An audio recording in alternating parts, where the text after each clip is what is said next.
Good morning, good morning, good morning, guys. Welcome to Island Tea right here on Win Media SKN. It's a beautiful start to a week. It's Monday, October 31st. We are now finally at the end of October. Finally got here. So, guys, hope that you could look back and have some fun moments and fun memories of October. If not, we have November. Make it count. Yes, you're here with me, your fave, Azem. Usually I'm joined by Jade, Gwenny Gwen, Idita, CPL Matthew, Stuart Johnson. However, I have no idea where she is. I getting worried. Somebody go do a wellness check on Jade for me, please. Last time I saw Jade, she was having extreme amounts of fun. The last thing she told me was, see you tomorrow, friend. I know tomorrow reach, I may see you. So, I calling Jade, messaging Jade. Nobody know where Jade be. So somebody run go do a wellness check on Jade. Make sure she ain't passed out on the floor or something. But guys, I hope that you guys had a safe and enjoyable weekend, as instructed to do so on Friday when I last spoke to you guys. And it did seem like there was a lot happening. Of course, Halloween went down for those who enjoy that holiday. It's always interesting how a lot of us we associate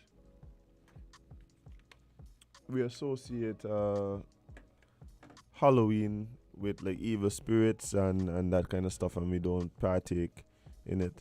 Whereas some of them, it's literally the favorite holiday. I know a few people who Halloween is their absolute favoriteest.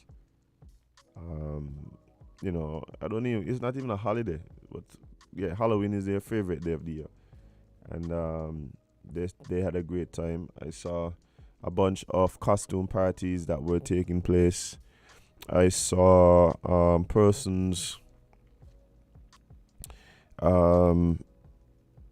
I just want to take some time and big up Phobia. That was the event up. Wait there. Jay just messaged me. She did tell me she wasn't coming today. So my bad. I totally forget.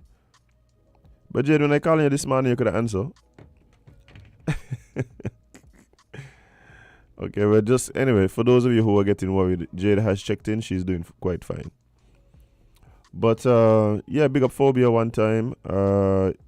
I saw some decorations and the way that they fixed up the Fairview Inn. And I must say they seem to have gone all out, and it seemed that people had a great time. People came out in their costumes, etc. etc. As well as last night there was Zoo and Friends Gratitude. And that was also a great time. So big up all the persons who had a safe weekend out there. And yeah, we're looking forward to us to come in November, because November has a lot of stuff going on. Hey, I was supposed to ask you guys about your feelings to do with this new thing that I'm seeing called Trunk or Treat. I don't know if you guys seen it. But I had always had an issue when I was living in the US. Halloween, I couldn't understand I couldn't understand how this thing worked. People would allow their children to dress up in costumes, half the time face covered, and walk up to strangers' houses and accept food, candy, and other trinkets from total strangers.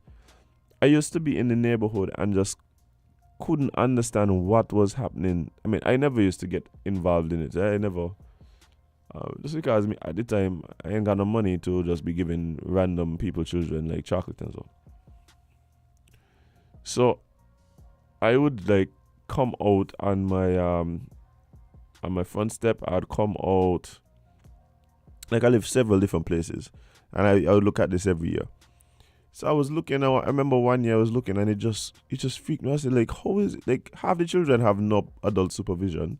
They're just running around to like random people's houses and just saying trick or treat and accepting random gifts. They're afraid somebody just pull one in the house. I couldn't understand how this, and then I started wondering how this even became a thing, and started wondering it has to be that this comes out of like some kidnapping story. Like there was no other way that this could have been like thought up. So now I think in an effort to try and introduce like less of a chance of children getting kidnapped and poisoned, because you don't know what the children get in. You have no idea. There are some sick people out there.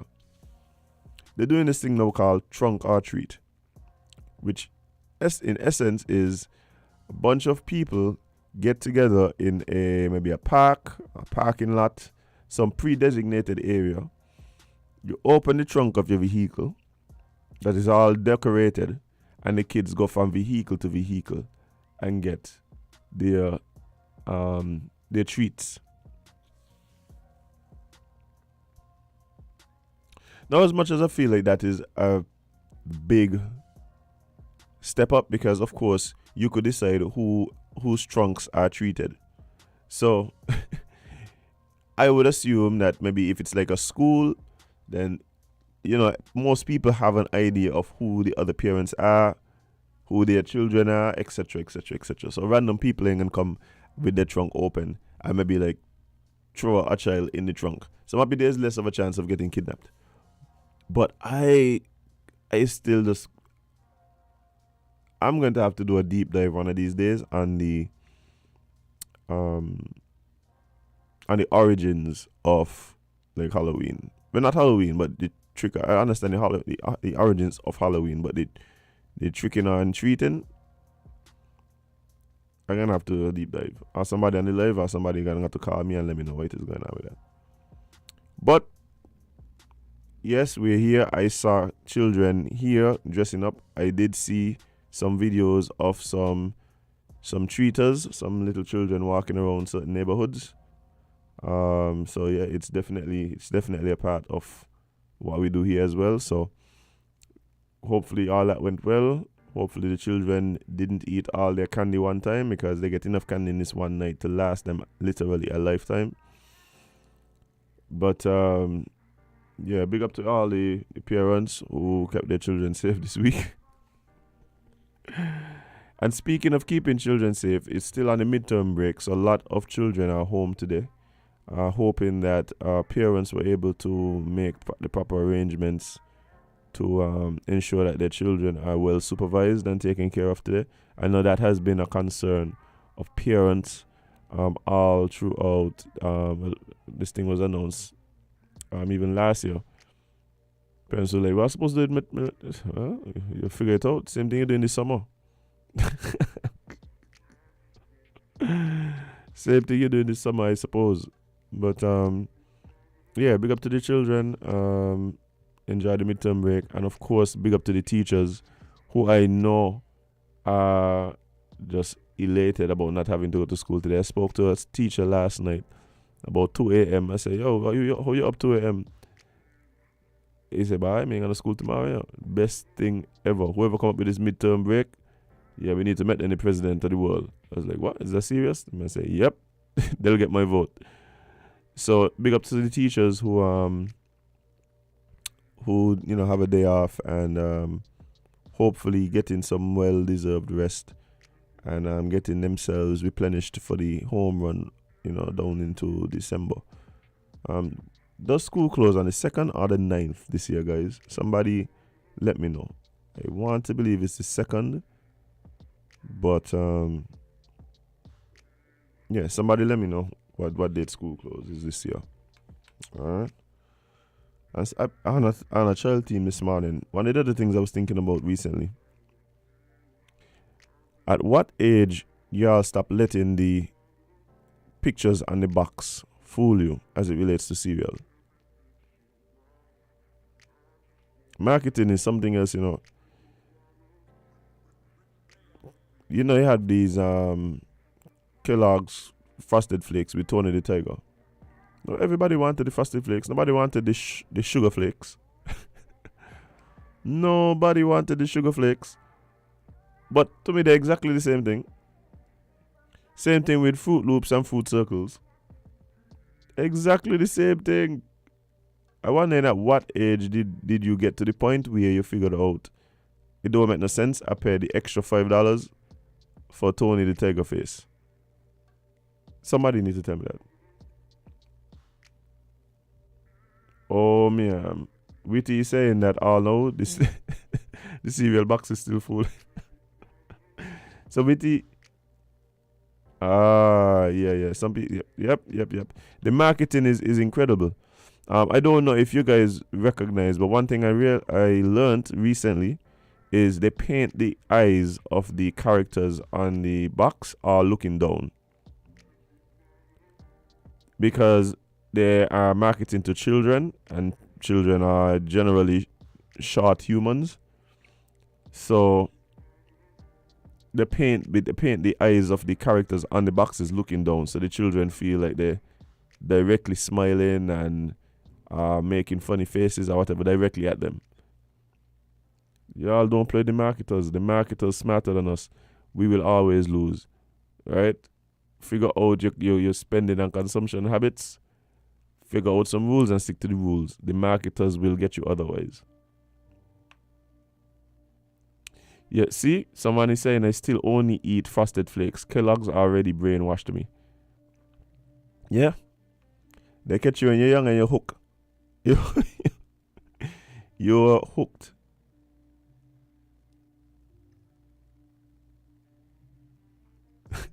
They look down because when you lie, you don't want to make eye contact. What you said about what you said about the kids, really? I don't know if it's that serious, but yeah. Oh, what is this? Oh, let's see what this. Oh, what is happening here? Okay, I see what this is about. Jade is sending me some information, some additional information to do with one of the items on the run sheet. But speaking of which, maybe we should get into the stories. I have not seen the officer yet, but I'm pretty sure he or she is gonna get here sooner rather than later. So we're actually gonna jump into a story quick before we have to do so. So guys, it's tea time. And this one is coming from winmediaskn.com, and it headline reads, 2 additional bills passed during first sitting of National Assembly. During the first sitting of the National Assembly on October 27th, the Parliament passed 2 other bills alongside the Public Health Amendment Bill. The Civil Aviation Amendment Bill 2022 was successfully passed. The legislation was brought forth to enhance the safety and security of the aviation sector for St. Kitts and Nevis and the wider organization of the Eastern Caribbean states, or the OECS member states. Minister with the responsibility for civil aviation, Honorable Marsha Henderson, the mover of the bill, said the purpose of the bill was to address and rectify the issue regarding the demotion of the Eastern Caribbean Civil Aviation Authority from Category 1 to Category 2 status by the United States Federal Aviation Administration. I know when I hear these things, I just get antsy. I just get real antsy. America just let me not go on a rant. Let's stick to the topic. Focus. A Category 2 rating means that the laws or regulations in the ECCA lack the necessary requirements to oversee air carriers in accordance with minimum international standards, or that civil aviation authorities are deficient in one or more areas, including technical expertise, trained personnel, record keeping, inspection procedures, or the resolution of safety concerns. While the OECS carriers can continue providing service to the United States, they would not be allowed to establish new services to the US, which would mean a hit on the region's tourism industry when the sector is regaining momentum following the COVID-19 pandemic.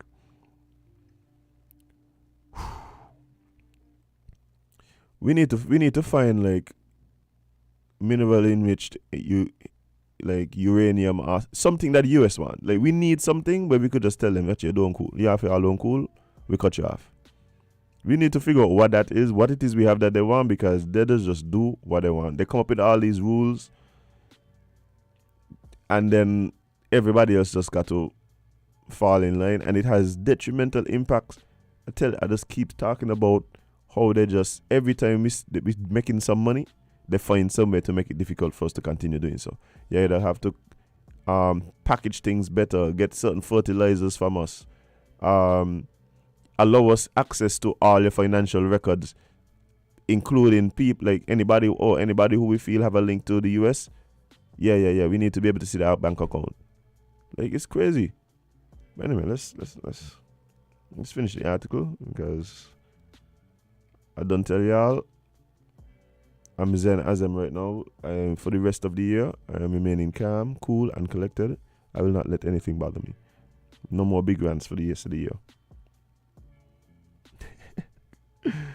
Alright, so the third bill passed during the National Assembly was the Senkits Investment Promotion Agency Bill, an act to amend the Senkits Investment Promotion Agency Act.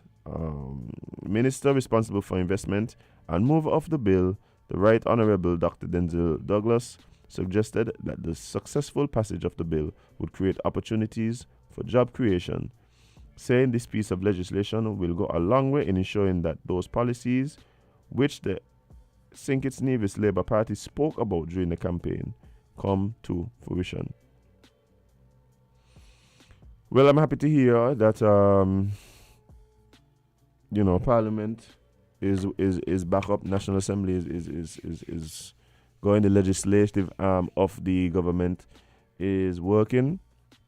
It's gonna be interesting to see over the next few months what bills come to the Parliament and how those debates go. And looking forward to seeing, especially with that last bill, when we start talking about job creation. I know that has been a huge topic of discussion for persons over the last few years, for sure. And one of the things that I personally have issues with is especially when it comes to investment, and of course the CBI is always going to be a big part of any investment conversations. But it does feel a bit like the CBI is this, how should I put it?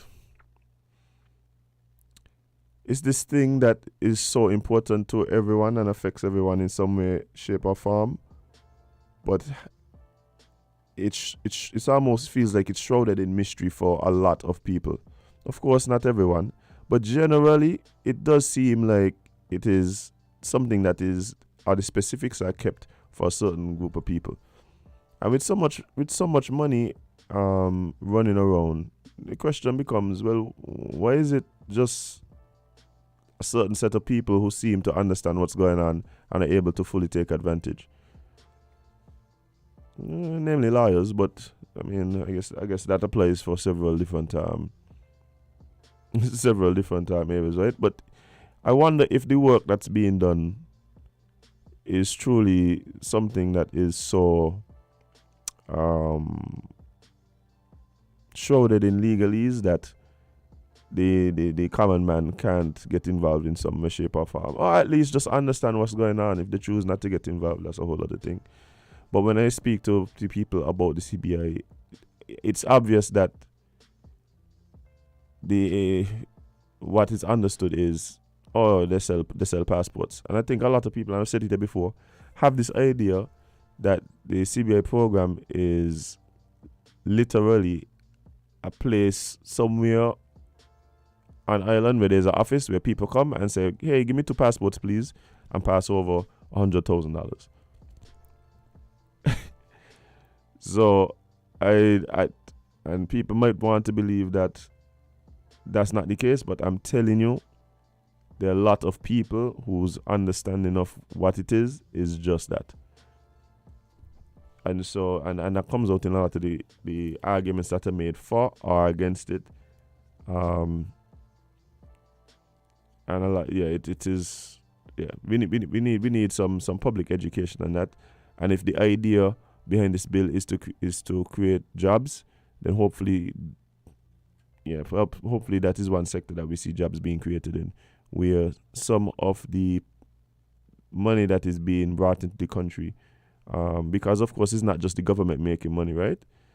There must be private entities that are making money. Well, at least we could spread some of that around, some way, shape, or form, right? Or at least explain to people how, if interested, these are the steps that would be needed to be taken for you to get involved. Good morning, caller. You're live on Island T.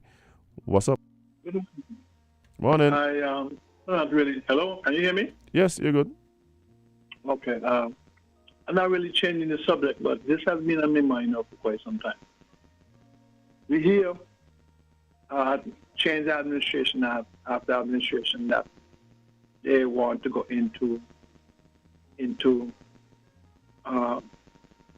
ganja production. The question is, because from what I understand is some parts of the state, the oil is legal, but you can take it into the U.S. or Canada.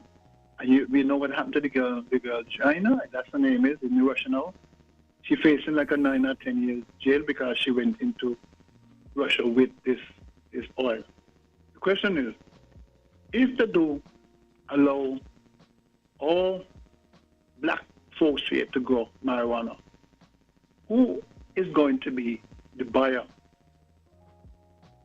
I also happen to say the question there. With the every major here, just recently they had this drug bust where all these cocaine and ganja were seized. Question is, if you're going to legalize it, people could grow it, who are going to be our buyer? That is always my question. I just chose something, the food for thought. Okay. All right, man. Appreciate it. And I know you're a regular listener, and so you would have heard me speak about my position on the whole legalizing the marijuana. I don't like the conversation that surrounds marijuana as it relates to or you can bring in this lot of money and tax income and them things. I don't believe we need to make that argument. It seems to me that most of the concern before had to do with health effects. It was not good for you, such and such and such, right? My issue is, okay, well then, if that is the case, then it shouldn't be a criminal issue. It should be a public health issue, and it should be dealt with as such. Now that we have different information coming forward, I can't even say different information, because information was pretty much there all the time. But now that we have the information coming forward, okay, we could make the necessary moves based on the information we have. Now, I don't understand why we feel that as a nation who has not been, let's say, the best at cultivating agricultural produce for export, that somehow we can just bring this crop and all of a sudden it's just like, wow, we finally figure it out with this one crop. I don't understand that. I don't understand how we can't do it with what we export. The last thing we used to export, we stopped because we say don't make money. The last thing we used to really export, we stopped because we say don't make money. And again, I believe that is not the case. I believe it's a matter that we weren't able to adapt and evolve. And so, yes, it became unsustainable.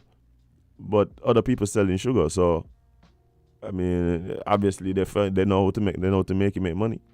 And one of it might be access to markets, like you're saying. So if we recognize this, I don't see how we just can come and think. Like, that is why I don't like making that argument. Because then what happens if, for instance, we recognize 10, 12, 15 years down the road that this thing isn't making a whole ton of money and hasn't totally transformed the economics of the country, then then you could make an argument that we made a wrong turn. I don't think so. I think it's still the right move. But the justifications that we come in with, I don't think is right or wrong. Should somebody should a family lose their father because and husband because he had a ounce of weed on him? I don't believe so. I believe the impacts on society are far worse for taking particularly men out of the homes and putting them in prison for X amount of years. I think the impact on society is huge, is way worse than whatever it is you might believe might have happened because of his consumption, selling or production of whatever. So that is the way I look at it. But yeah, the idea that somehow we are going to become this agricultural powerhouse and sell these things up and down the place, I just can't see. We can't do it with tomato. We can't do it with pineapple. We can't do it with none of the things we producing already. We're talking about, you could make all these oils. We can't even make ketchup with the tomato we have. like what we do? We barely just bottle drinks. With all the fruits that we have here, we barely just make drinks. So all of a sudden, we're going to start going marijuana and we have all these gummies and oils and things. Come on.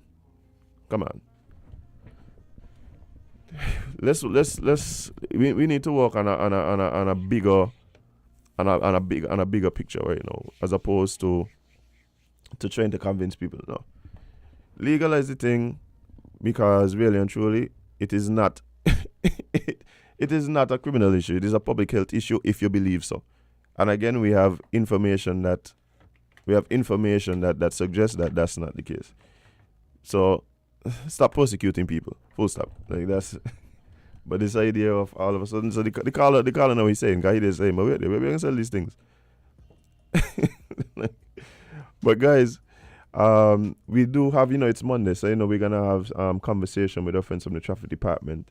We're gonna actually take a short break and be right back with more Island Tea.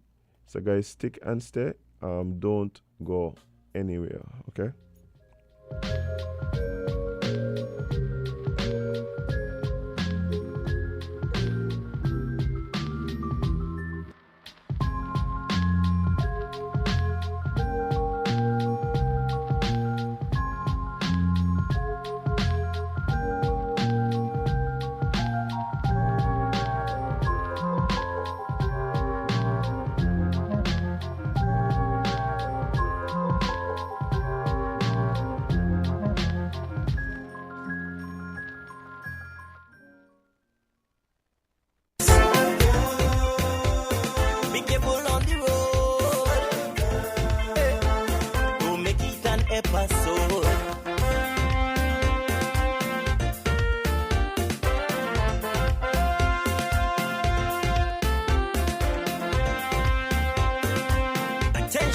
Attention all drivers, I'm begging you to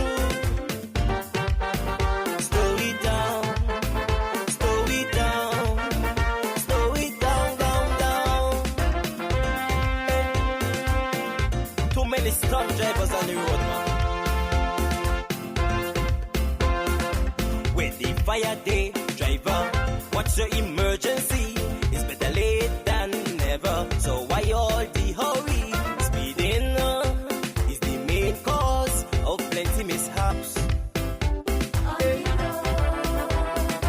The road is now a racetrack, threatening life and property, and all the result of that led to death and injury. Inconsiderate driving, this nonsense need to stop.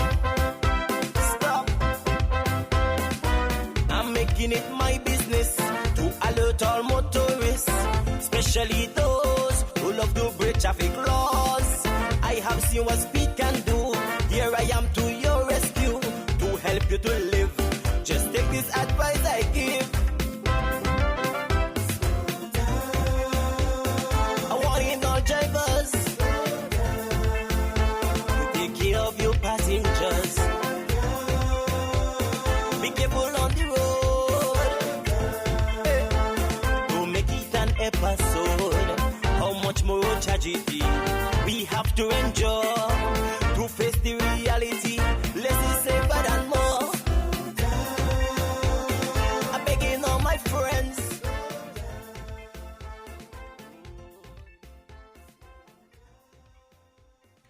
Good morning, guys. Good morning. Welcome to Island Tea right here on With Media SKN. And as usual, on Mondays, we are joined by our friends from the traffic department for Traffic Talk. This morning, we have in studio with us.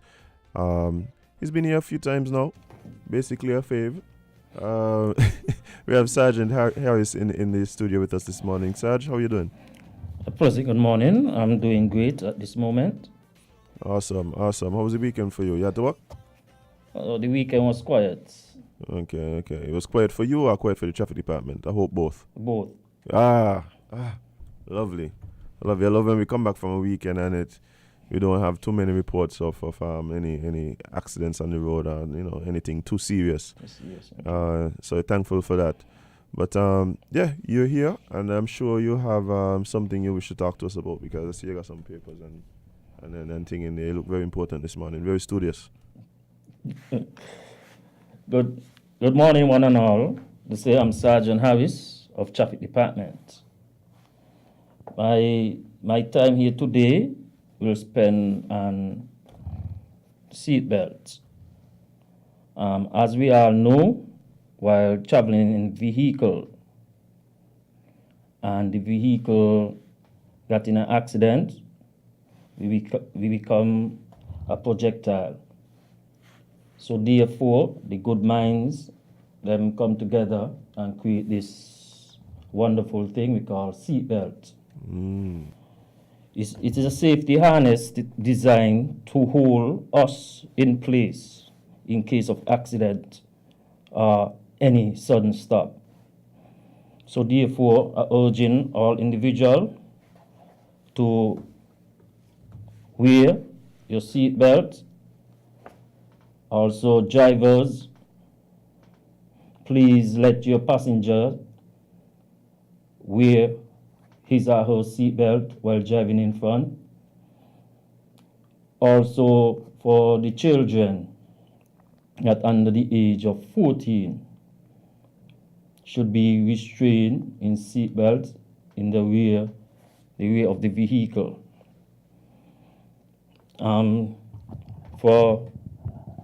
For a child who under the age of 5 or weighing 40 pounds or less should be restrained by a child seat. Nevertheless, there are some child that are big boned that cannot fitted in child seat. They should be fitted in a proper harness to protect that child. So urging on all parents, when you're traveling with your child, please give them a proper seat to restrain that child, to protect him or her from injury. As we all know, the law is created for seat belts, and a ticket, just one ticket alone is $150. So if you know you have a vehicle and you're carrying passengers, your children are passenger, make sure that person is restrained by a seatbelt.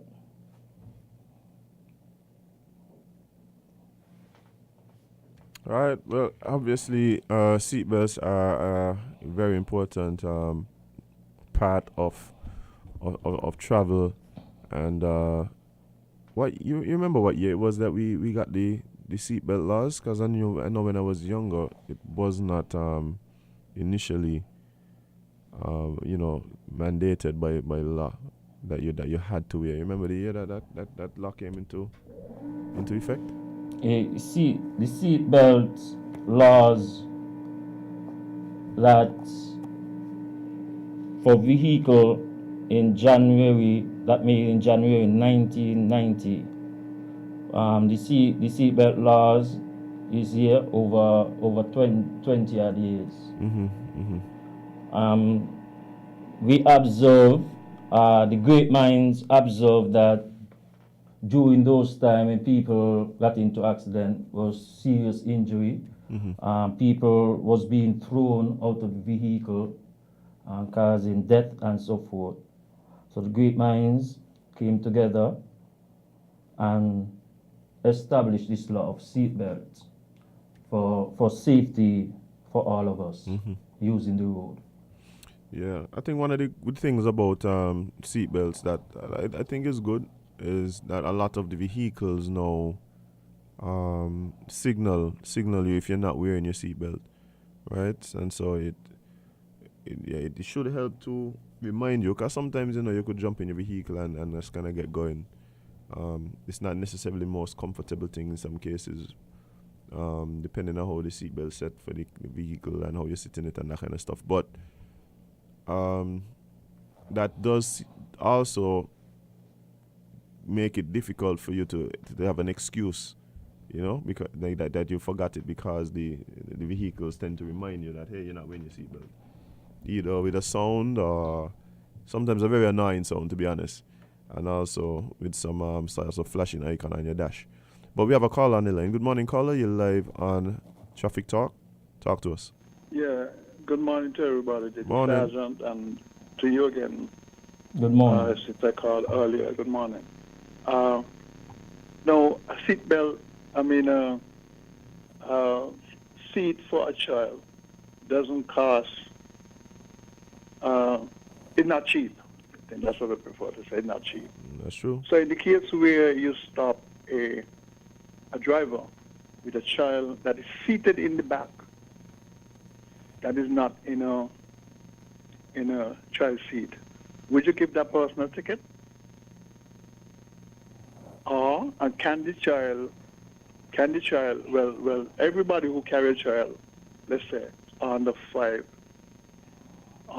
should really find the money. If you're going to get a child and you're going to be driving, find the money to put the child in some kind of restraint, because what I noticed, and I won't be long, what I noticed is that it used to, I don't see it happen so much now, where mother and father driving along and the child is standing up in the middle of the seat.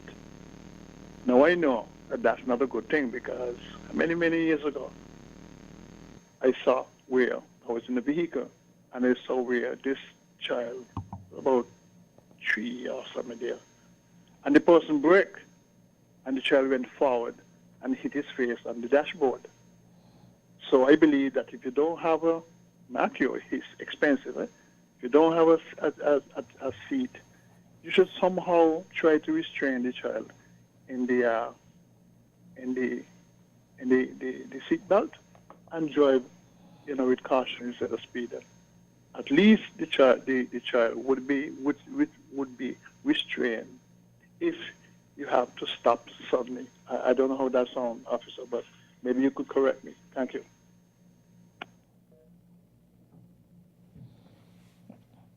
Thanks for calling. As you said, that the child went forward, so the child ended up being a projectile, and that could have caused death.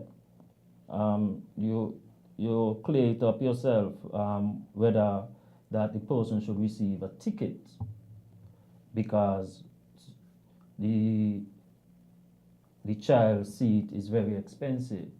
But as I said, life, we don't have a spare life, so therefore buckle up your child, so you don't cause death. We have a lot of people invent all kind of things that could assist in that area, where you could design a seat belt specific for the child. The law didn't say that it must be in a child seat. It must be in a child seat. It must be restrained. If you have to stop suddenly, I don't know how that sounds, officer, but maybe you could correct me. Thank you. Thanks for calling. It could be some invention to restrain the child in the seat. So buckle up the child. Yeah. Don't watch money. Then you lose your loved one. Hmm. I think when when a child is on the way, there's an understanding that there are some essential purchases that would need to be made. I think if you are a driver, or even if you're not a driver, because of course your child is gonna have to drive places, but I think on the essential list of purchases, you should have a car seat. Um, the difficulty sometimes comes with the fact that all car seats don't really grow with the child, and so that means in a few months or years you're gonna have to buy a new one. But you do have to have it on your essentials. As a matter of fact, I know in some places the child isn't allowed to leave in a vehicle unless one of the hospital staff actually sees the child go into a car seat and seated correctly. They'll even come and help you, place the child, make sure it's inserted correctly and that kind of stuff once you leave in the hospital. So definitely is very, very important. Even though it's an expense, it's a necessity. I don't think it's a luxury, especially given the potential cause. We've seen times and time again when there's accidents happen, and the child is the one who survives it because of the restraint of the child seat. So definitely very important. As I said, you got a lot of inventors out there. So to design a touchable seat, as you say, some child go out of the child seat. If you invent a detachable seat that can restrain the child in the back, it shouldn't be the issue. Hmm.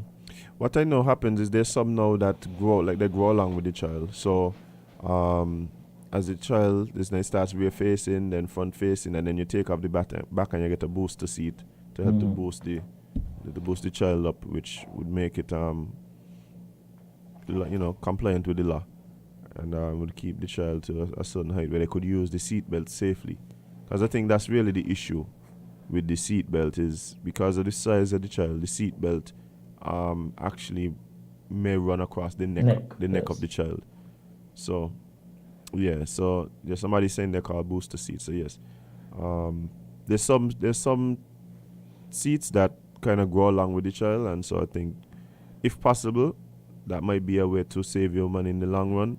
But anyway you look at it, you're going to need the seat. We have somebody who has a question, not necessarily related to the car seat, but of course it's a traffic related issue, and they're asking for some clarification on the drop-off points, particularly in Bastille, asking if those drop-off points are to be used only by the businesses, or can they also be used by the general public, and also how long is one permitted to stay in one of these particular drop-off spots.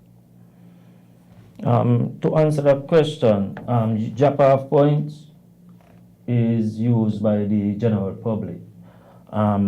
Parking. When you use parking, you must be there for a specific long time. Where you go to pick up and drop off, where a person go to pick up and drop off, that is not parking. So if the police officer meets you in that area and you told, I just come to drop off an envelope to town to come back, that's not parking. You just come to drop off and move on. Okay. So if you're there for a long period of time, that's parking. Okay, but okay, I think I understand what you're saying. So it's the time is a consideration for, so it's not a place that you're expected to be for an extended period of time. Yes, is there a time that officers tend to look at as being reasonable? Is that something that is either expressed, even if it's unwritten, that is understood? It's unwritten. Sometimes the police will observe you, say 3 to 5 minutes, the officer will you observe you and say, okay, that's a short time, you drop off and thing. But we a person taking 15 to 30 minutes. That's parking. Okay. All right. Also, in this particular case, um, is it an issue if the person leaves the vehicle? So, if the driver leaves the vehicle, is that's not an issue, right? And once the driver don't leave the engine on, Okay. and he gonna drop off and pick up, it shouldn't be an issue. So basically, it's a spot that the general public could use if they have a short, if they have a short drop off or something like that. Yes. Okay, I understood.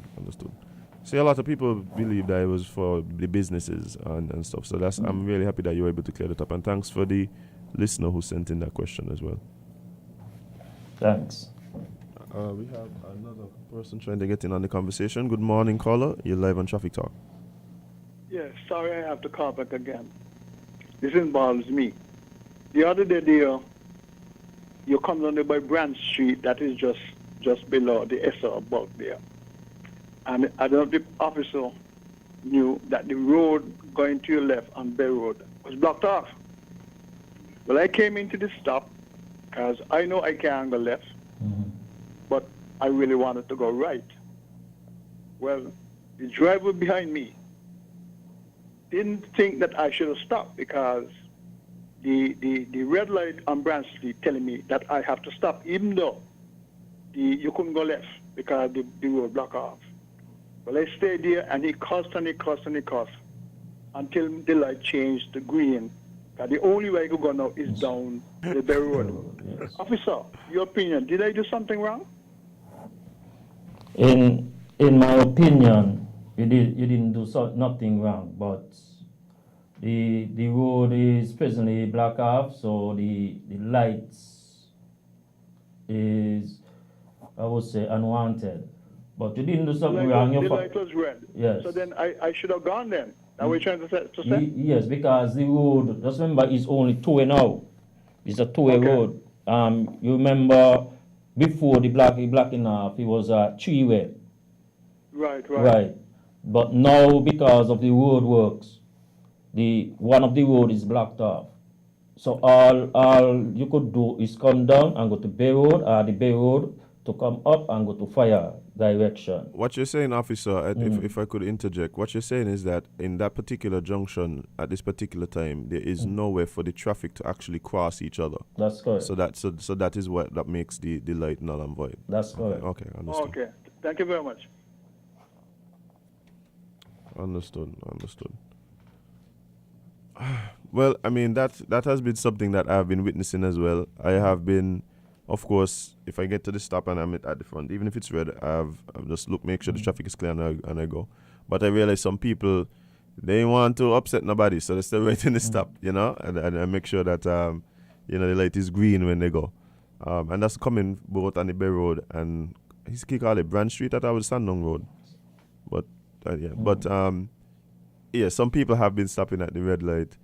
And the other thing too that I think why I don't have an issue with what the driver did in this particular case is there were some instances where half of the road was actually opened.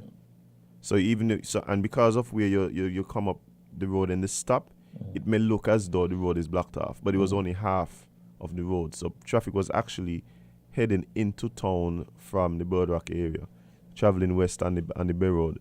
So some people were still coming out because they saw you have prior knowledge, like, the road block off. So you're coming, but not realizing that they opened up half of the road. And so traffic actually was still traveling on the road, even though traffic coming from west to east wasn't able to go down the Bay Road, wasn't able to continue along the Bay Road. So I think that was dangerous. Eventually, they did put someone to kind of stand there and direct the traffic. Eventually, that did happen. So I was happy to see that. But driver, I vex with you. Play it safe. Law-abiding citizen. For sure. Well, our time is running out. But is there anything else you would love to touch on? And because we had a little bit of a late start, I'd allow any last caller to get in on the conversation as well. Yeah, but while we wait to see if there's anyone who wants to join, you have any final words? Yes, so just one. The windscreen with tinting of vehicle, that's the windscreen to the front. The windscreen is supposed to be 10 inches from the roof come down, and not from the bottom come up. Okay. Noted. Yeah, we have someone trying to get in on the conversation. Good morning, caller. You're live on Traffic Talk. Yeah, good morning. Morning. I would like to ask the officer if there are cameras associated with the stoplights. And if so, do they have a period of time where they would go and examine the cameras and see maybe persons who ran red light and maybe try to locate them and give them tickets? Are there cameras attached to the stoplights? And I have just another question. The reason, I'm trying to understand the reason for not using phone. Not that I don't understand, but I want some clarity on it. Now, your phone could ring if you have your phone and you take it, put it by your ear. Apparently, you want the drivers to concentrate on keeping their two hands on the steering wheel. But I think that is outdated because most people drive with one hand. It's very difficult for you to find a high percentage of persons driving with both hands. Now, if that is not the reason, but you want them to concentrate, keep away from the conversation and concentrate, then what happened to those telephone calls that come through the dashboard area? Because they will be involved in a conversation and they might not be concentrating. As well as if that is the case, what happens if you have passengers in the vehicle and you're carrying on a conversation? Could you shed some light on those scenarios that I would have presented here, please? Okay, let's touch the first one. Yes, there's cameras in the area of the lights, but with getting ticket where a person run red lights and come with the cameras and so forth, we not reach at that stage as yet. Yeah, the law will have to have some amendments to that, where you could mail the person a ticket and so forth. We not reach in that future yet. So you will have to have some amendment to that law. With reference to the cell phone, the law provide that person could speak on your cell phone once the phone is not in your hand. Hands-free. You must be hands-free. That's what the law states. You could have your earpiece to your phone and be talking. You could be, as you say, come to your speakers and so forth. But once the phone is not in your hand, you're not committing an offense. There are certain people does be driving with their cell phone in their hand. They might not be talking, but that's not what the law is looking for. That or I wasn't talking on the phone. Right. Your hand supposed to hand free from that cell phone. So I hope that answer your question. Yeah, I think it has to do with the increase in the focus of the drivers, right? And That's or correct. let's say limiting distractions. That's correct. All right. Well, let's take one more call before we go. We did start a bit late. But good morning, caller. You're live on Traffic Talk. Talk to us. It's in silent. Thanks for taking the call. Morning. Okay, officer. Yes, sir. Something I want you to hear for quite a while now. We get the vibe now to just express it. Senan. You don't think that there should be a law, some kind of law, that when people just are driving the street and them kill whatever, once it's not a rat, them kill a dog which should belong to someone, and then kill a cat. Because when people lose them animal, you don't think that there should be some kind of some law to make sure that person would do that to prevent it, some way along the lines. That person who do that have to pay some kind of penalty. It's a life, Me not talk about a man run over at, you know what I mean? Me not talk about a man, a woman, a drive can run over. Yes. Because we see it all the while. Nice cat and nice dog, just spread out there, so. And the West drivers, them a come behind it and I just run them. Terrible, man. Terrible. What do you think about this? We'll hang up and listen. Blessed love. Thanks for calling. Once a vehicle hit something, is an accident. Whether it's a dog, cat, or cattle, is an accident. Yes, you have some people will willfully run over animals and so forth. Those are cruelty to animals, malicious damage, as we say. But there must be a reliable witness to come forward. As you say, there are some people really just running over the carcass back and forth. That's where we will contact health department or public works to come remove that carcass from the main road. But when people hit dogs, cattle, sheep, and so forth, it is an accident. So yes, it's an offense. All right. Thank you. Good morning, caller. You're live on Traffic Talk. What's up? Yes, good morning. I said that, caller, is it an offense for these animals to be in the roadway? They're not vehicles. If I hit a cattle and damage my vehicle, then who's going to pay for it? Isn't the owner supposed to pay the damage? What if I steer off a cattle or a goat and knock down somebody?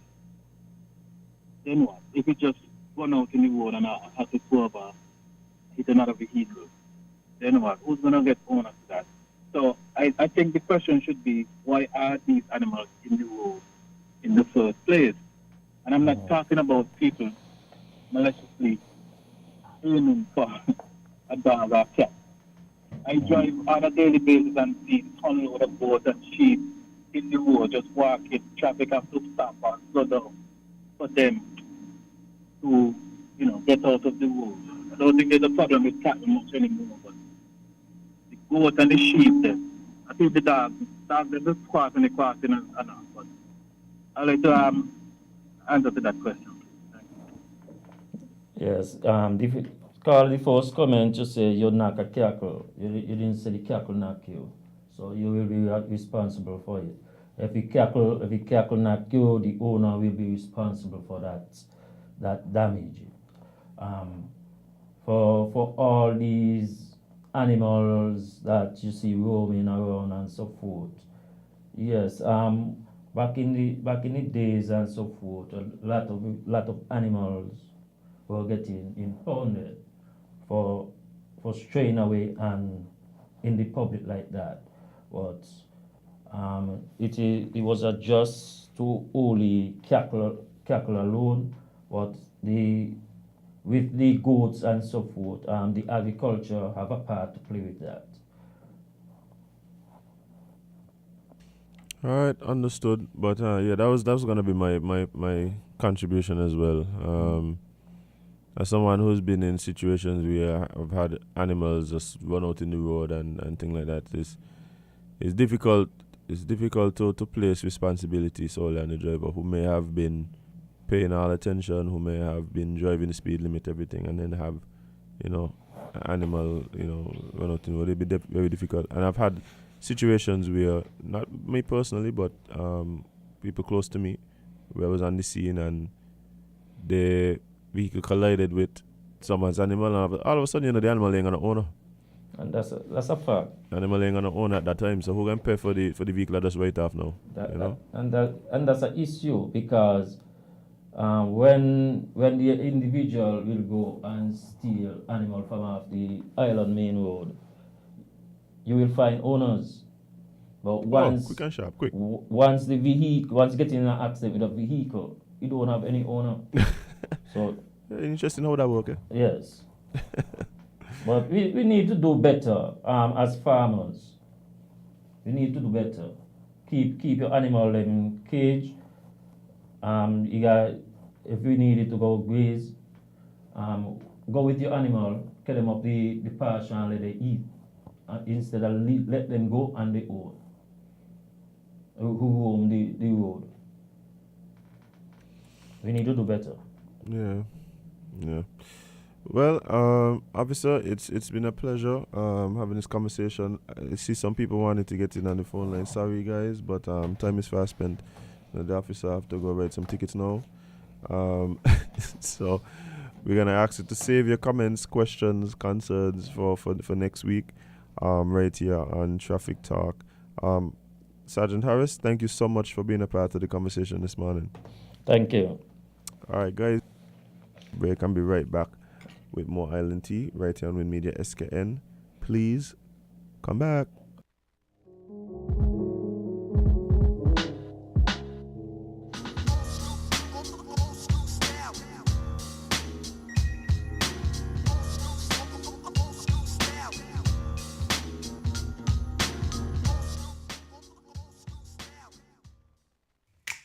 Maybe it's the way the brilliant gold liquid reflects our sunshine, or how the bright blue of its label mirrors the clear Caribbean skies overhead.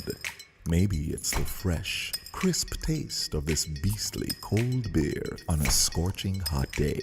Maybe it's even the way it brings us all together. But one thing is for sure, Carib is very much a part of who we are wherever we're from in the Caribbean. Carib. It's the way we play.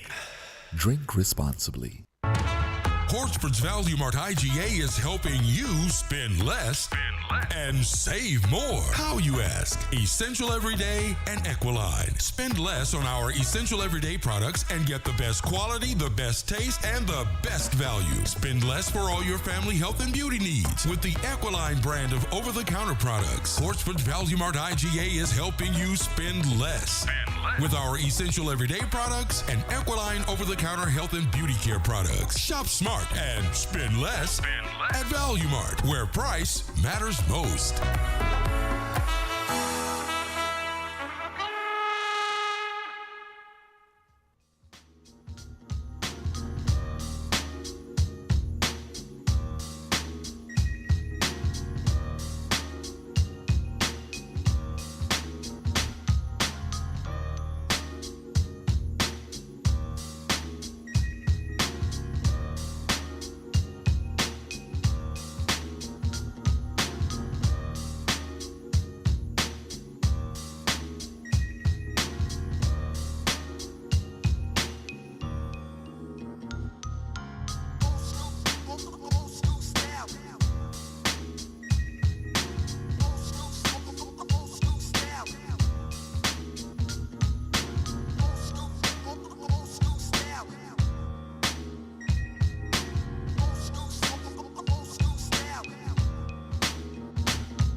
Hey guys, welcome back to Island Tea right here on Win Media SKN. I'll be honest with y'all, I see the light on the phone lighting up and I'm trying to figure out what this person could be. Let's see. I'm just actually very curious. Good morning, caller. You're live on the Island Tea. What is on your mind?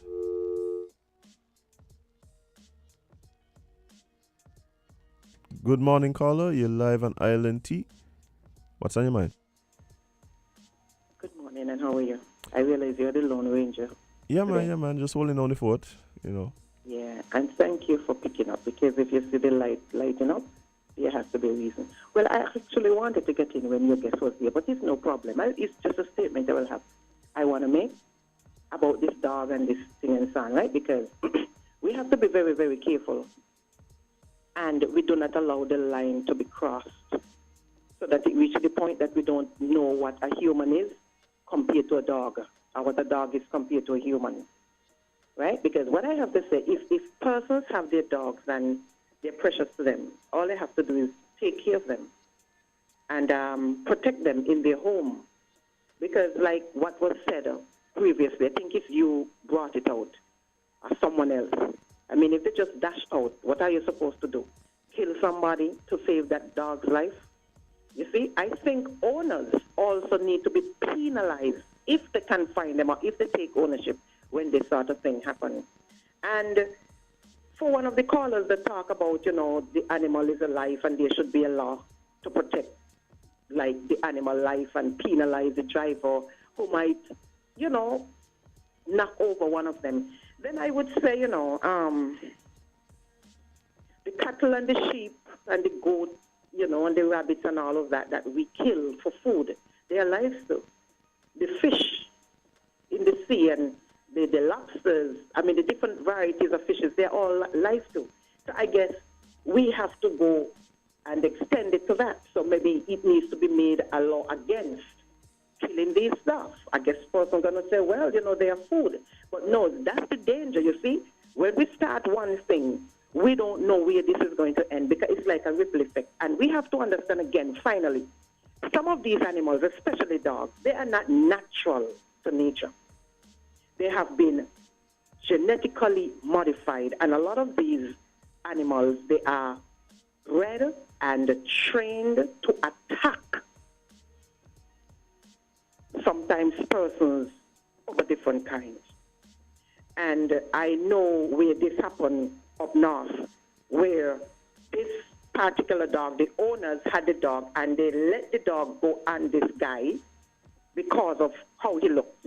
Attacked the guy, and because the guy was fighting for his life, because he's going to fight back at the dog, he was taken by police and he was put in jail.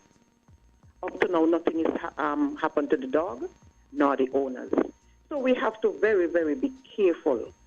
Animals, they have their role to play, but there must be balance on earth. This kind of mind that animals' lives are much more important than a human life. It is so sad because in the same breath, we have people who are walking around in our country who need help. And humans, the same flesh and blood, don't have any concern about them. They just walk up and down and that's that. Nobody concerned about them. But an animal life is more important than a human life. You have a blessed day. All right, Carla.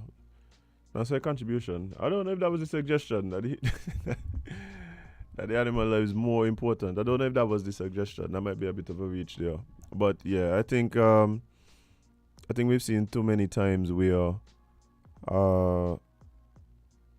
these animals are places where they really should not be, and they cause accidents. They cause people to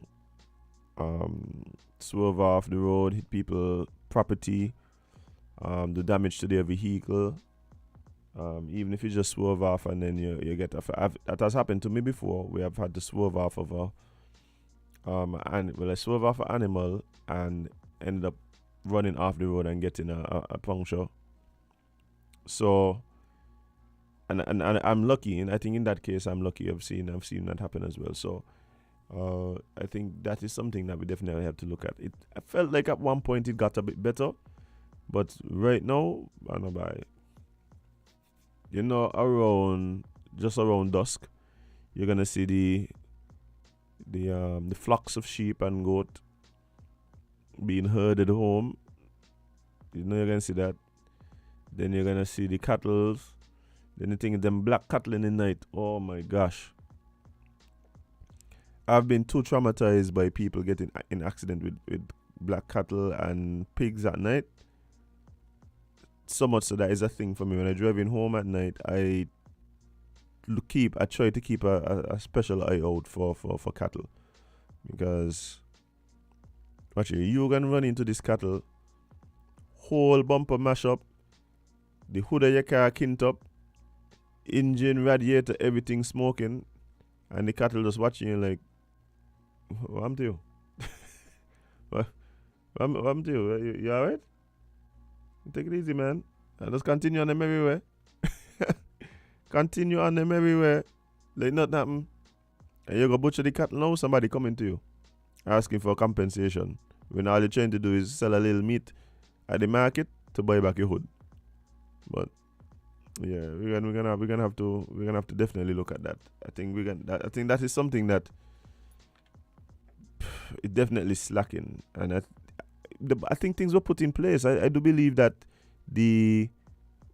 at least most of the agriculture, like the animals used for agriculture, I think those are marked, if I'm not mistaken, and so you should be able to trace who the owner is and that kind of thing. But I've hardly ever heard of a situation where someone's animal got into the road and then the person got any compensation. I have been through that.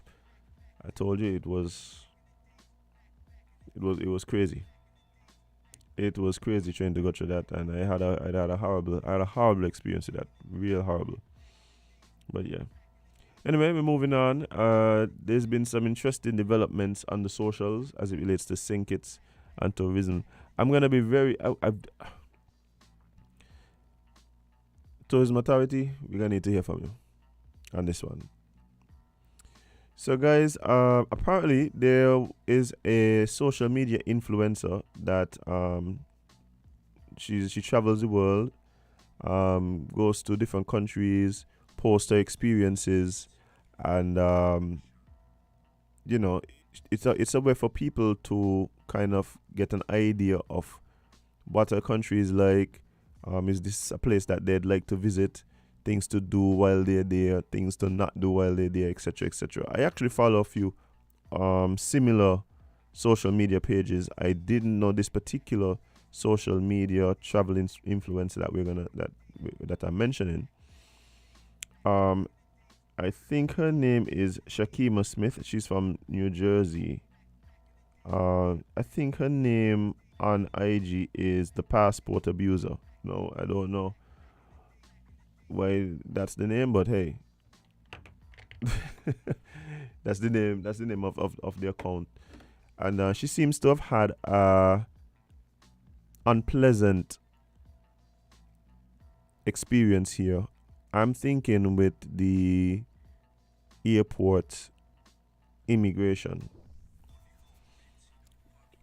Even though there's something that I don't fully understand, and I'm sure someone could shed some light on this for me. But it seems as though she had an unpleasant experience, and she has. Well, let me share what she says. She said, "I came through the airport, and all my stuff in my carry-on was 3.4 ounces or under.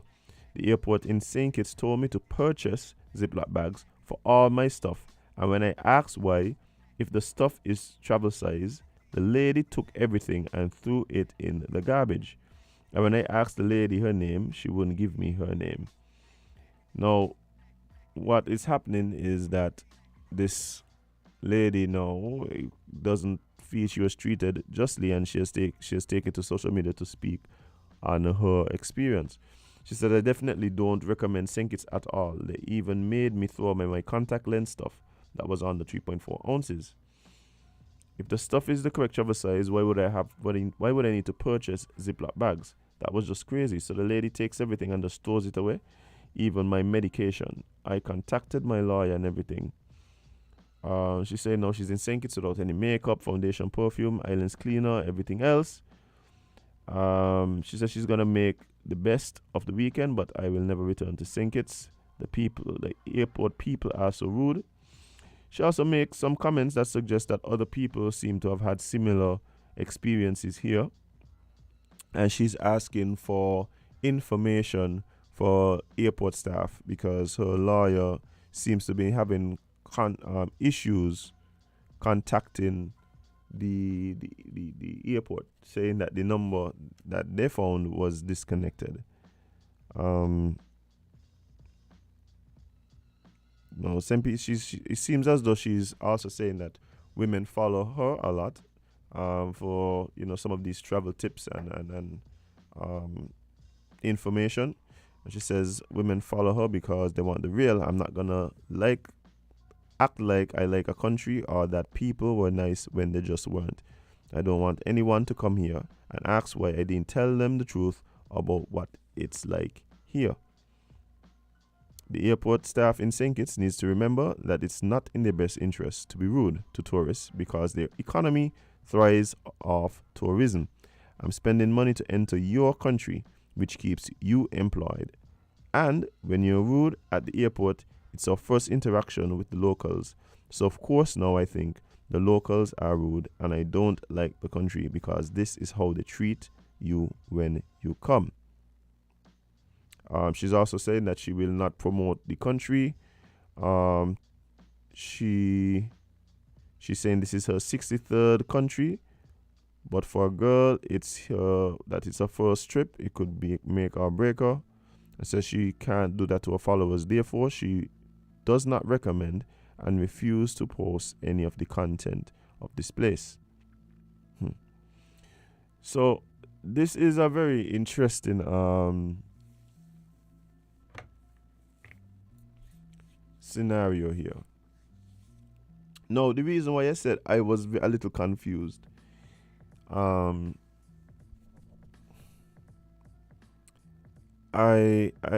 what I don't understand is this seems to have happened when she entered the country. No, I've traveled a lot, some of you know. I don't remember having to go through a security check where anything would be taken unless it is considered contraband. You're coming into the country. So why would this size of the thing matter when you're entering the country? And that I'm not understanding. Because on one hand, she says that she had this experience, and so now she has to go and she's just going to go and enjoy the weekend anyway. So that suggests to me that she was entering the country. But if you're entering the country, at what point did this happen?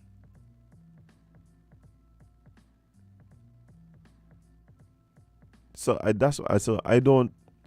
not understanding. So that's the part I'm not understanding. Yes, I've been in situations where I've had stuff tossed, even the airport here. Yes, I've had stuff. I've had this issue as well, where I have told people like, hey, these things are travel size. These things are within the allotted size. And in some cases, I've been allowed to travel with them, and in some cases, I haven't. But in this particular case, this story don't add up. I don't know if somebody could explain to me, I would appreciate it. But this doesn't seem correct. It does kind of seem like the person is fishing and probably looking for some clout, and think it might be collateral damage. It might be something else that happened that turned her off from the country. But I don't know. Somebody might need to give me some insight here. Even the idea that they're trying to call it the airport and the airport number is disconnected. So it seems as though I'm not the only one who recognized that the story doesn't add up. Okay. So okay. However, the idea of rude personnel at the airport, I think that is something that we have discussed here. Several people have had that complaint. So that is an issue. And of course, I personally would say that I've gone to the airport many times, and the vast majority of airport staff has been nothing but pleasant to deal with. The vast majority of my experiences at the airport with the staff has been positive. Now, in terms of the infrastructure, we have some things we gotta work on there. Like anybody could tell me if the AC working yet?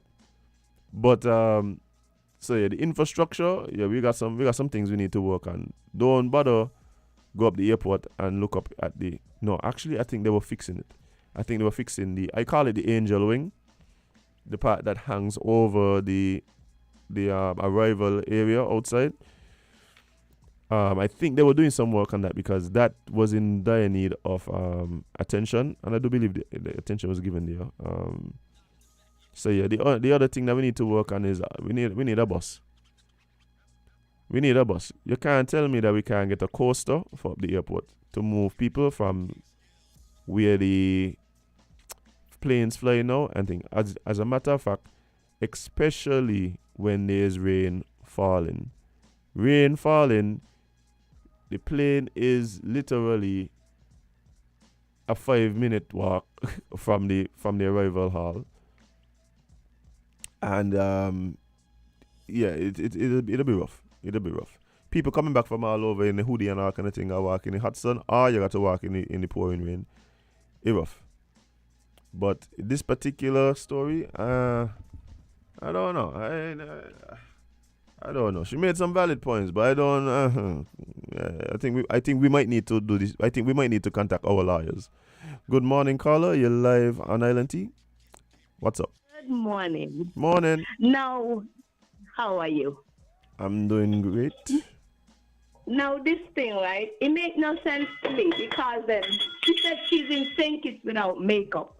Now, I travel, and I know that when you leave your port, if I leave New York to come to St. Kitts, when I go to customs, if I have something that is not the right, the travel size, they will take it away there in New York and throw it away.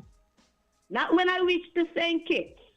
Because when I reach to St. Kitts, I am leaving, I'll go to customs downstairs, and all they do is see if I have to pay them for anything that I bring in, and that's it. They don't take away nothing from you. So it couldn't be that she coming to St. Kitts and they took away her makeup or whatever. It got to be when she was going out. Because that is when the customs upstairs will tell you, well, this needs to be in a Ziploc bag, or this is too big, and that is when they will take whatever away, whatever liquid or whatever away from you. Not when you enter in. That don't make any sense. And anybody who travel, they know that's not how it goes. So make it make sense to me. And then she got fast to even complain about the weather. Do anybody have control over the weather? To see that you even complain about the weather. Like the people in St. Kitts have a monopoly of control over the weather, so because she's there, please to make it nothing but pure sunshine. So it makes no sense, and some customer officer, somebody needs to let them know that when you come into St. Kitts, they do not take your makeup and all those whatever liquid thing you bring through, because number one, the port that she left, those things will not be even allowed to come through. If they wasn't allowed to, it would not have come through from the port that she exit from. It have to be she was leaving St. Kitts, and they tell her because she went on that they tell her about Ziploc bag. So all you got to do, buy a Ziploc bag, put your stuff there if it was so important to you.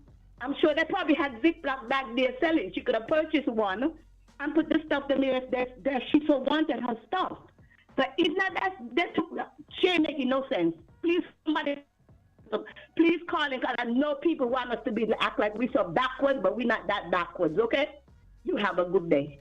All right, thanks. I mean, that's the point I'm making. Something ain't adding up with that story there. So I believe we need to call we lawyers instead of she supposed lawyers calling us, because the amount of bad press that this could bring, I think, is important. Now, of course, we need to also take a look at ourselves and make sure that, like I said, if the face that people get at the airport is a pleasant one, those are the first people that our visitors act like. I could say for me, like I said, most of the people I interact with at the airport have been pleasant, and I've had great experiences there. Even at times when things might not be on the up and up, like the time when for some reason I couldn't upload my little farm, the portal farm thing wasn't working. But even so, the person I was dealing with was pleasant, so I didn't feel any way about that. But yeah, it seemed to me like this girl looking noticement. Somebody need to call Wilaya and get them to however we deal with it. But nah, that story ain't adding up. For those who run in with this story, I don't think you're a traveler often. Like when you enter a country, they don't go and tell you to throw away your stuff and put them in a Ziploc bag. They put them in a Ziploc bag to enter the country. Right, exactly. But guys, we actually gonna take a short break and come right back with more Island Tea. We have a very special guest in studio this morning, a lovely young lady. But guys, she has some important information for us to discuss. So don't go anywhere. We're gonna be right back. See you after the ads.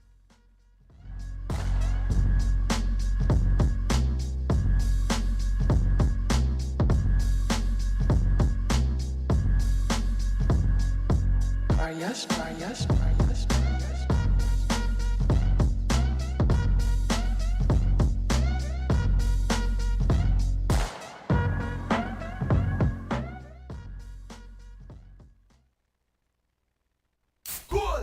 Energize your goals with Lucozade. Get it cool. Look under the cap. Find the code. Win it. Thousands in prizes. iPhones and TVs. Or win 30 grand US dollars for your goals. That's goals. For a chance to win 30,000 US dollars. Purchase any Lucozade Energy promo bottle. Look under the cap and find the code to win. iPhones, TVs, and free Lucozade or 30,000 US dollars to energize your goals. See website, social media, or press for details. Lucozade, taste the energy. Magnum. Take charge, take charge, take charge, take charge, take charge, take. Everybody put a Magnum in the air now. From you a drink Magnum, let me see. Take charge of things now your place now. From the river to the beach to the street. Hot Magnum when me have in me hand there. He are a sipper, she tell me sweet. Look for me watch for your quick time check. Yeah. Right now a Magnum for your beat. Enjoy yourself every day of the week with a Magnum. My life I forget sweeter. Must be 18 years and older to drink. Drink responsibly.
Hey guys, welcome back to Island Tea right here on Win Media SKN.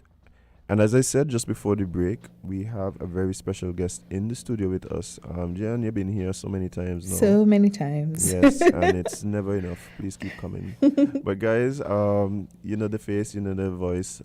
We have in studio with us, in her capacity this time as the registrar at the Intellectual Property Office here in St. Kitts, Nevis, Miss Jan Williams. Good morning, Jan. How are you doing? Morning. I'm good. I'm excited.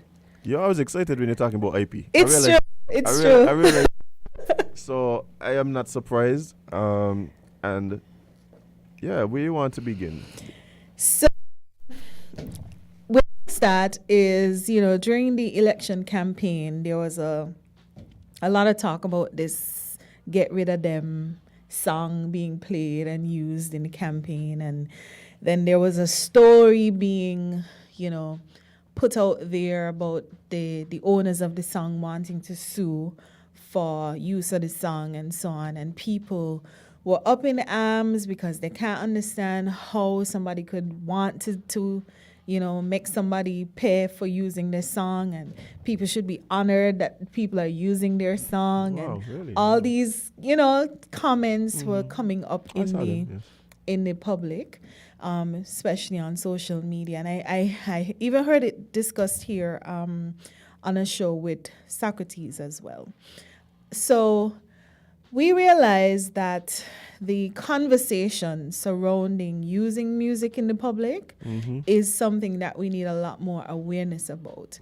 Now, the IP office has done quite a number of workshops and seminars and public awareness initiatives to try to educate the public on these things.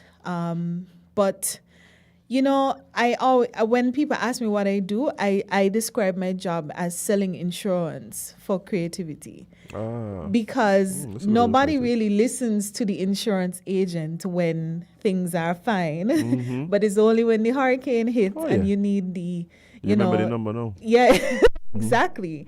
So we do these things. We always do these things. They're not, they're supported well by creators, the ones who are actually producing the music. Right. But the people who are using the music are not really paying attention or willfully ignoring it. I was about to ask if you think that's a bit of that happens as well. Yeah, of course. I think there's a lot of that happening.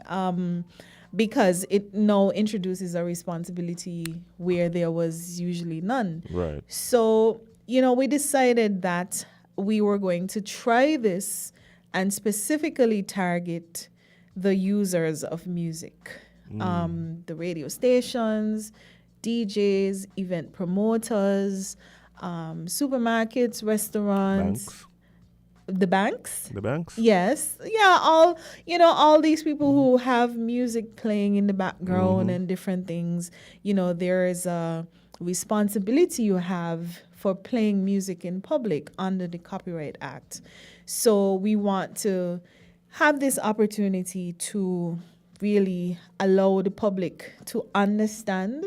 This is not, we're not coming down on anybody. We're not charging anybody.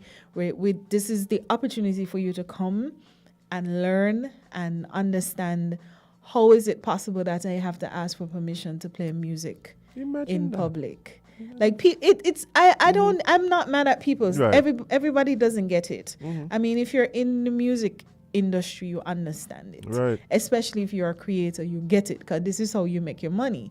But for people who just rip stuff off of YouTube and remix songs without even asking, or I think there's reasons for that, right? There's the fact that doing those things you just described is so easy. Yeah. That can't be wrong. Exactly. Like I could just go on YouTube and press play and blast it to my speakers if I want to. So it can't be wrong to do that, right? So there's this whole concept that I've been thinking that as people, in not just when it comes to music, we need to understand the difference between access and ownership. You have access to something, but you don't own it. Right. So a lot of us think because we have access to something, we own it. It's ours, yeah. Think about this even in the context of relationships with domestic violence and all these things. We have to start teaching people that access to something does not mean you have the right to do whatever you wish with it. So we're talking about it in the context of music. And what the law says in relation to accessing music and using it in a public way, and how that has implications on the persons who are using it. We also had a very publicized case or news item relating to Cool Effect some years ago and Echo. So these are the issues that we're talking about. And so we're having these consultations. We have one in Nevis tomorrow at NEMA at 6 p.m. At NIPAC? NEMA. At NEMA. In St. Kitts. Oh, NEMA in St. Kitts. Tomorrow at 6 p.m., the 1st of November. And then we go to NEPAC in Nevis on Wednesday at 6 p.m. Okay, awesome. And who are some of the people who you would love to see attending these Right, so we sent out some almost 30 personal invitations to supermarkets, DJs, promoters, radio stations, the music festival committee, the chairperson for Carnival, all these people who organize these events where music is played publicly. I should also mention as well that we had a press conference on the 13th of October where the Honorable Attorney General and the Minister for the Creative Economy, Honorable Samuel Duggins, and the Honorable Gath Wilkin, they came out and encouraged people to come to these consultations for us to really hear from the top, the leadership at the top, that this is an issue. We need to make sure that our entertainment industry is balanced and it develops the way that it's supposed to develop. So they encouraged people to come out. They gave their commitment as a government itself, as a user of music, that they will engage echo on these issues to make sure that the government itself is compliant. Right. And so we, having had that support and having had that urging from top leadership, we're really hoping that the persons who use music in public will understand that this is a serious issue and we need to have it addressed. Yeah. But it starts with education. So this Right. is all that is. This is education. This is not a new law. This is not a new tax. This is not something that the government is doing and is asking people to pay money. You're not new people. It's not, and it's something that the government itself is going to be subject to. Right. Because it is led, not even really being, but it is being led by the creatives, the songwriters, the music producers whose works are being used and people are getting value from, and they're not benefiting. Right. There's a certain level of exploitation. I suspect that is being experienced by the creatives, and not the nice type. But do you believe also that I love this step that you guys are taking in terms of continuing to educate, and I say continuing because you guys have been making the effort, particularly the IP office, to try and sensitize users of works about their responsibility, right? And so I see this as a continuation of some of that. But do you believe that we should also look to sensitizing the general public about how that whole thing works? Because obviously there were a lot of discussion within the general public about what should happen, and I kept seeing a lot of viewpoints that signal to me that some education may be needed there as well. Also, bearing in mind that we live in a world now where sometimes the pressures don't always come from the official sources. A lot of time, the pressures to do the right thing comes from just the general public as well. So, I think in other words, if we all understand what should happen and how things should work, then it might be easier to hold persons accountable. Yeah, there is there's a need for general awareness and education. I totally agree. We've been trying, but like I said, nobody pays attention until the house is knocked down, and it's very abstract for some people. And I remember, raising this issue around election time, and somebody told me, like, nobody care about that right now. We want to hear about the peace program. We want to hear about jobs and all these things. Yeah, the people who music being played care though. Yeah, exactly. I mean, for some reason we sometimes seem to have this idea that we can't care about more than one thing at once. So, yes, I care about the peace program and I care about employment and health and all these things. But there's also this issue of music and copyright and intellectual property respect. And I think that one of the things too that when people have that type of position, like, I got these other things, and I think it's because I think there's a hierarchy in their minds of importance, right? And I think part of the reason why these types of issues get pushed so far down the hierarchy of concern is because there isn't a real understanding of the potential fallout and I think that so like they might even acknowledge, okay, it's an issue, but I think they don't really know until the house gets blown down, and they don't understand that it's even possible for the house to get burned down. Right. It's difficult, and I mean, everybody is entitled to have that hierarchy, of course, because we all do, and our hierarchies look different depending on our backgrounds and circumstances. But for the creators, this is top. This is a top one. Yeah. And so we really want to educate the public. We are focusing on, the users of music, but anybody from the public could come if you're interested in knowing more. It's free, it's open. It will also, tomorrow's session will also be streamed on ZIZ social media networks, so on their Facebook and YouTube, I believe. Yeah. So if you don't want to come or you can't make it, but you can tune in tomorrow from 6 p.m. on ZIZ social media, you will be able to hear the conversation and join in the conversation as well. I'd like to make a special plea as well to persons who are involved in any business, exercise where music is played in public, right? Just to educate yourself. The reason I said banks earlier is because I witnessed something some years ago. When I say years ago, I'm talking about a lot of years ago, right? Not like last year or 2 years ago, like maybe eight years ago or so. Mm-hmm. I was in Trinidad, and I was standing in line in the bank. I was actually going to change some money.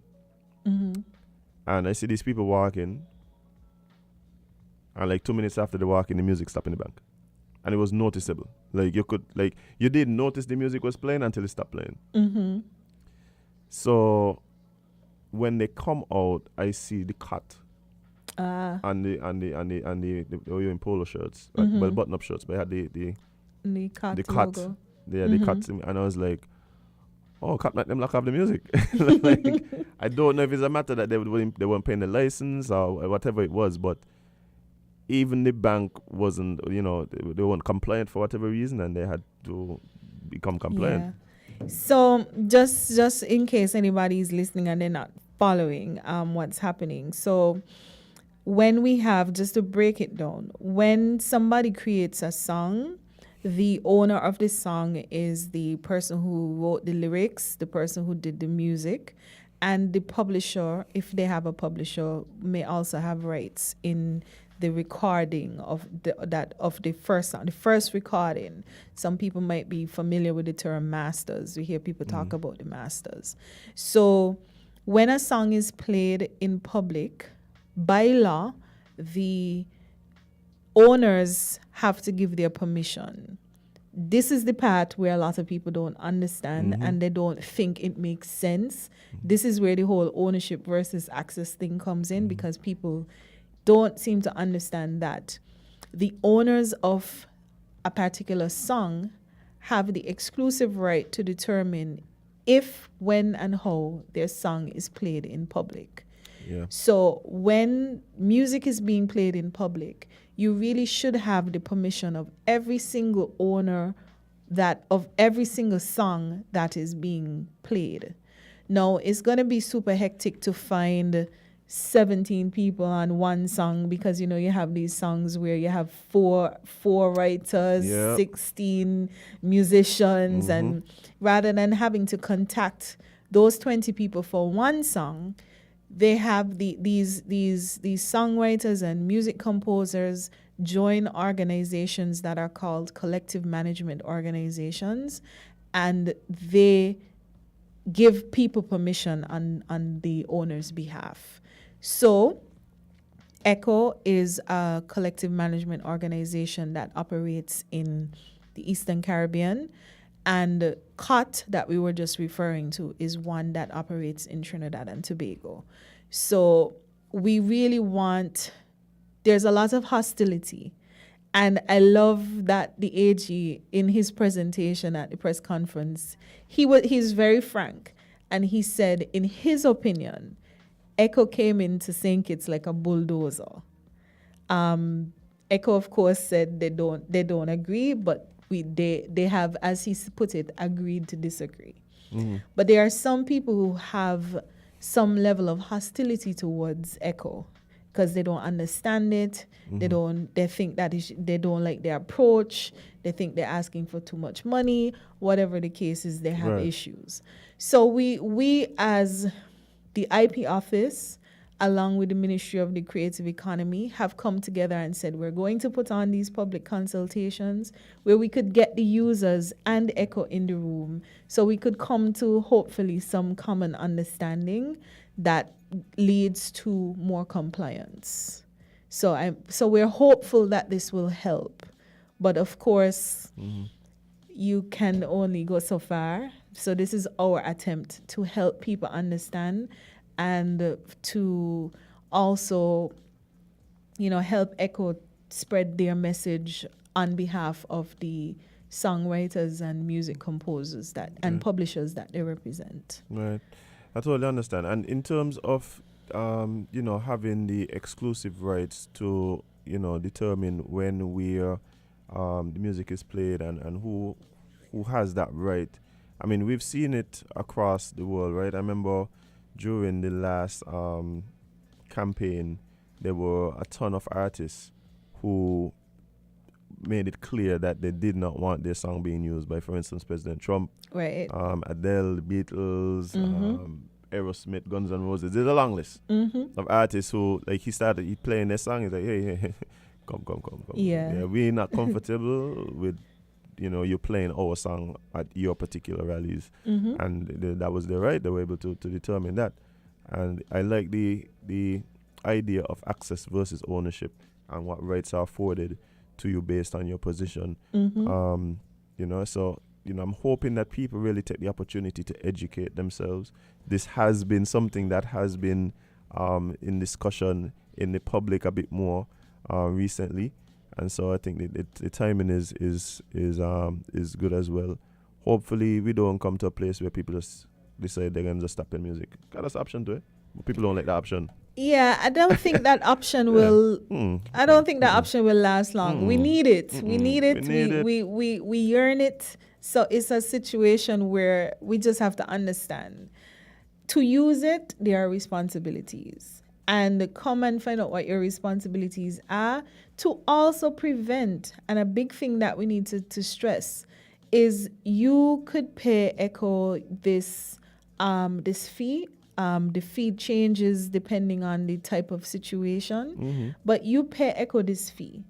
And if somebody then comes to you, let's say a Sean Paul comes and says, well, I hear my song was being played on the road during Carnival or something like that, and you could show that you got your license from ECHO, then Sean Paul can't sue you for using that music. Right. But if you don't get the license, and then Sean Paul says, well, I hear my song was playing on loop throughout the parade or Juve or whatever. Maybe Sean Paul is a bad example for Carnival, but still, you understand.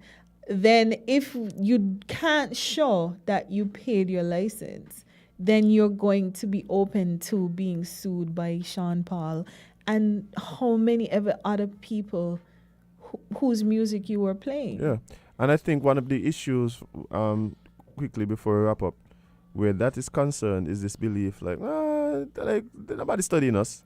Yeah, and we're small. And the we small argument. And I think what persons need to recognize, and I've had these conversations, so I know. I've gotten calls personally. Like, everything is streamed now. People putting up things on IG, people putting up things on YouTube, people putting up things on Facebook Live. Rights owners are being notified that the music being played here. Yeah. Like, the notification coming to them, they ain't looking at us. It's just that the notification coming to them. I remember I got a call from someone who has, like, they have a Grammy. Like, someone on their team literally called me. I was like, this way you live, right? And they said they got notice that the music was being played based on a live stream.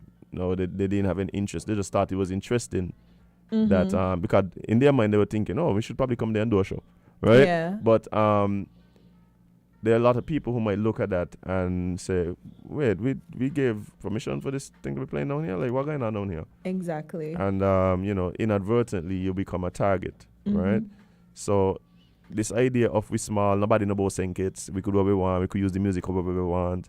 Like that has been that the world is one big place right now based on the internet. So pretty much. And I mean, and it's a copyright owner's right to say, nah, it's cool, let them go. Yeah, exactly. Go ahead. Yo, my music playing in St. Kitts, love that. Maybe I should come St. Kitts and have a show. Yes, but then there's the right for that artist to say, I don't know who these people are. I don't want my music being played in this way or being used in these events or whatever. So they have that right.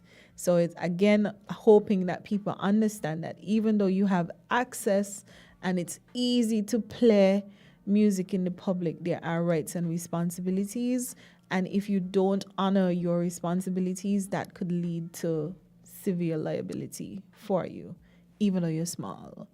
But we really have tried to target more of the bigger promoters and institutions, because nobody is going to go after, or it is less likely that somebody is going to go after you having, you know, a birthday party, a boat ride or something. But for a music festival, for a carnival committee, for a bigger event, you know, where thousands of people attend, and Inception and all these different things. In sooner or later, you know, as your business grows, as your brand grows, there's going to be visibility attached, and the people watch, the copyright owners watch these things as well, and they track where they're getting traction. So, you know, it's important. Yeah. And a lot of times we're thinking about the Beyoncés and the Jay-Z's, but what about the Triple K's and the thing that just across the waters? Like, they have the same rights as the Jay-Z's and the Beyoncés. The highlights and the Joes and the right here have the right too. Have the same rights. So I think we have to recognize what rights they hold and respect those rights. Yes. Yeah. So if people come out tomorrow at NEMA headquarters, Tuesday, 1st November, 6 p.m. at NEMA headquarters, we're going to be talking about this. The Intellectual Property Office will be there. The Ministry of Creative Economy will be there. And ECHO will be there as well to, you know, answer any questions, guide the process. Hopefully we don't have to, you know, part any fights. But, you know, civil people. Yeah, hopefully we could be very civil. But I know this issue gets a lot of passion from people because they just don't like the fact that you have to do this. Yeah. And just tell them stop playing music. That only gonna last about a day. I don't even think you're gonna make it through a day, because people take for granted how much value music brings to their establishments. If you just walk into a bank and nobody's saying anything, no music playing, you know, people actually start feeling uneasy. What's happening in here? Yeah. So it adds value to your events and to your life, establishments. Jan, to life. Exactly. So it's just so people just have to understand that when it's being done in public, we just want to make sure that you're doing your part to protect yourself. Correct. Selling insurance. Correct. It does sound like that. Yes. Be a good user. The IP office is here. Yes. So Tuesday, NEMA, St. Kitts, 6 p.m. Wednesday, 6 p.m., NEPAC in Nevis. All right, guys. Well, I'm looking forward to it. I'll definitely try and be there at the venue, but if not, I'll definitely be listening. I think this is something that, like you said, really affects all of us in some way, shape, or form. And so it's best that we all try to educate ourselves and just be good to your fellow creatives, man. Yeah, the AG said he wants the hostilities to stop. He wants us to move together peacefully and everybody gets on the same page as it relates to this. So this is our attempt to do that. All right, awesome. Well, guys, be a part of the process. Be a part of the We All Making Nice movement. And I come out tomorrow in St. Kitts. Big up my Nevis people Wednesday. they're taking the show over to NIPAC in Nevis, so make sure you attend. Jen, thank you so much. It's always a pleasure when you come and hang out with us here on Island T. Yes, always a pleasure. All right. Guys, we're going to wrap up. Time is fast spent. It's already after 10 o'clock. You got a few extra minutes today. But please, please, please, guys, remember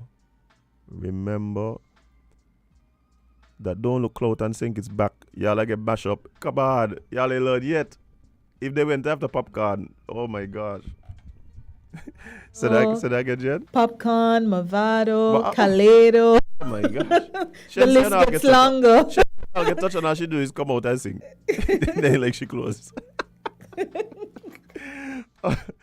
But guys, please remember that. But I thank everyone who joined in this morning and was a part of the conversation. All the callers, Officer Harris, of course, Jan, thank you so much again for coming. Those of you who logged on whether it was Facebook, YouTube, winmediaskn.com, or any of the other digital media platforms, we appreciate you big time. We're going down for a fresh week. And those of you on the radio, Real OGs, 98.9 FM, big up yourself. Guys, please, I gotta go, gotta leave, gotta disappear. Please remember, guys, to learn from the losses of others. You ain't got to go repeat people's mistakes. Be wise. Be wise. We exercise wisdom here. Also, guys, please remember to spend more time in living your content than posting it. This girl gonna find out. Spend more time living your content than posting it, guys. And of course, please remember that you can't be everybody's cup of tea because you is not a mug. See you guys tomorrow.